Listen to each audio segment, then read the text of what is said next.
પહેલગામમાં જે નિર્દોષ લોકોની આ હત્યા જે થયેલી હતી તે અંગે એક મૌન રેલીનું આયોજન કરવામાં આવ્યું હતું અને સાથે શ્રદ્ધાંજલિ પાઠવી હતી। બક્સરા શહેરના વિજય ચોકડીથી સરદાર વલ્લભભાઈ પટેલની પ્રતિમા સુધી હિન્દુ સમાજ દ્વારા એક મૌન રેલીનું આયોજન કરવામાં આવ્યું હતું અને દુઃખ વ્યક્ત કર્યું હતું। કાશ્મીરના પહેલગામમાં હિન્દુઓ પર થયેલા કાતિલાના હુમલામાં મૃત્યુ પામેલ હિન્દુના લોકોને મૌન રેલી યોજી અને શ્રદ્ધાંજલિ અર્પણ કરી હતી। આ મૌન રેલીમાં આગેવાનો સાથે લોકો બોડી સંખ્યામાં જોડાયા હતા અને મૃત લોકોને શ્રદ્ધાંજલિ પાઠવી હતી।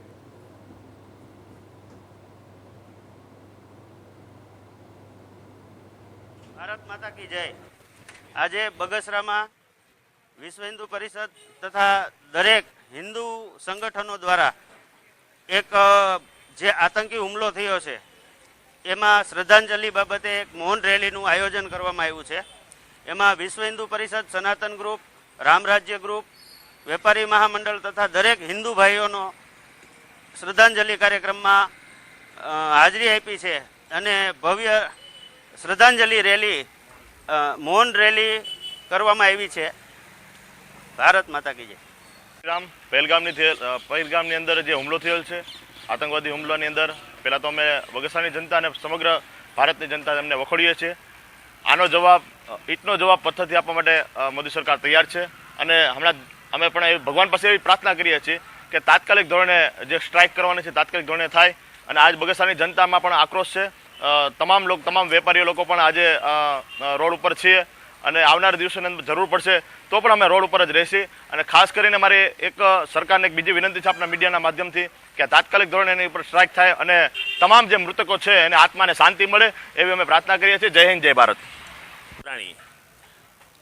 આજ રોજ બગસરા શહેરની અંદર જે પહેલગામની અંદર આતંકવાદી હુમલો થયો એમની અંદર જે માસૂમ ઇન્સાનોનો જે હત્યા કરવામાં આવી છે, જે કતલ કરવામાં આવી છે ધર્મના નામે, એ સામે બગસરાને તમામ સંસ્થાઓ અમારી જેવી રીતે કે વેપારી મહામંડળ, સનાતન ગ્રુપ, બજરંગ દળ, વિશ્વ હિન્દુ પરિષદ, રઘુવીર સેના, રામરાજ્ય સેના, તમામ હિન્દુઓ, તમામ વેપારીઓ સાથે મળીને એમને આજ સખત શબ્દોમાં વખોડી કાઢીએ છીએ અને કદાચ હવે આવા પણ અડપલા બીજે પણ થશે ક્યાંય પણ એની જવાબદાર એ માત્ર ને માત્ર જે ગુનેગારો હશે એને જ વિચારવાનું છે કે આ જગ્યા પર રહેવું છે કે પછી નાબૂદ થઈ જવાનું છે।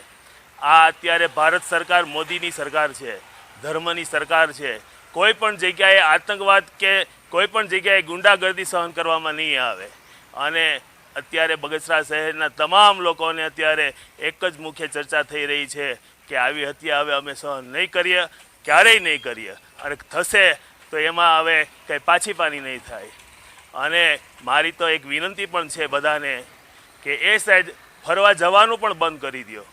જો એની રોજીરોટી બંધ થશે તો જ એ લોકોને લાઇટ થશે, જેથી કરીને એ લોકોને કોઈને આતંકવાદને સહકાર નહીં આપે। અસ્તુ, ભારત માતા કી જય, વંદે માતરમ।